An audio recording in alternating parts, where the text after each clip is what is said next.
যোৱাকালি কোকৰাঝাৰত আমাৰ এক প্ৰকাৰ ক'ব গ'লে ৰাজ্যবাসী এটা ভয়াৱহ দুৰ্ঘটনাৰ পৰা হাত সাৰিব পাৰিছে।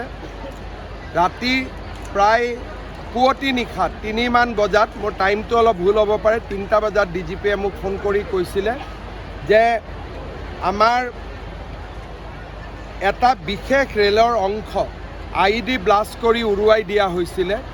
ৰেল এখন পাৰ হৈ গৈছিলে, লোক পাইলটগৰাকীয়ে দেখা পায় আৰু তেওঁ আমাক ৰেলৱে খবৰ দিয়ে, ৰেলৱে পুলিচক খবৰ দিয়ে।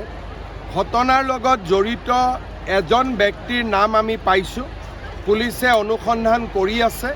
কিন্তু এই গোটেই ঘটনাটো যদি সেই লোক পাইলটগৰাকীৰ চকুত নপৰিলেহেঁতেন, হয়তো আজি আমি পুৱতি নিশালৈ বহুত বেয়া খবৰ এটা শুনিবলগীয়া হ'লহেঁতেন।